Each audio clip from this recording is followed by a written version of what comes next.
They thought Thabiso was possessed, but the truth was worse. The real Thabiso was watching them die from inside the shadow. Inside the darkness, Thabiso floated, weightless, voiceless, trapped inside the shadow's stomach like a swallowed soul. He screamed, but no sound escaped. He could only watch through the creature's eyes as it used his body like a mask. Outside, Thabiso moved through KwaMhlanga, touching walls, trees, and doorposts, leaving burnt silhouettes everywhere he passed. Elders gathered in the chief's hut. Everyone feared speaking his name now. They whispered instead, "The Shadow Walker has awakened." KwaMhlanga, the oldest woman in the village, said the one thing nobody wanted to hear.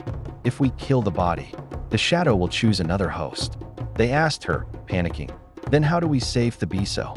She answered with trembling lips, "You don't save the child. You save the shadow he lost." Meanwhile, inside the creature, Thabiso saw something moving.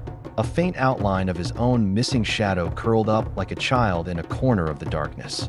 He crawled toward it, reaching out. But every time he touched it, the creature pulled him back. Outside, Thabiso arrived at the homestead of his late mother. He stood before her grave and whispered, "Your son is gone. I will learn every shadow in this family." At that moment, KwaMhlanga struck a ritual drum. A shockwave rippled through the village. The shadow hissed, its body glitching like broken glass. Inside, Thabiso felt the creature weaken. He lunged toward his lost shadow one last time, and this time, he touched it. A blinding light exploded. The creature screamed, its voice splitting into 100 tortured echoes. Outside, Thabiso's body collapsed. Something dark and monstrous peeled off his skin, like smoke escaping a cracked pot.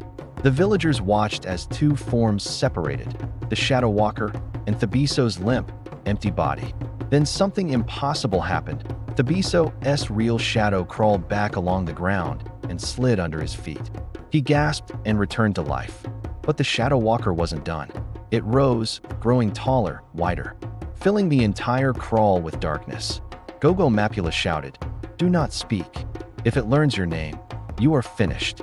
The shadow roared, hundreds of stolen voices spilling from its mouth. And then it whispered one name, Mapula. The old woman fell to her knees, shaking. The creature stretched its arm toward her, but Thabiso ran between them. He shouted the forbidden words he remembered from his grandmother. "If a shadow steals your name, give it the name of the dead." Thabiso yelled into the darkness, "Sinaniko." The entire creature convulsed. That was the name of the ancient spirit no shadow dares to challenge. The ground cracked. A massive force pulled the shadow into the earth, dragging its screams deep underground. Silence. The villagers rushed to Thabiso. He looked at his hands, and for the first time in days, they were his. But as dawn rose, Thabiso noticed something terrifying. His shadow was smiling.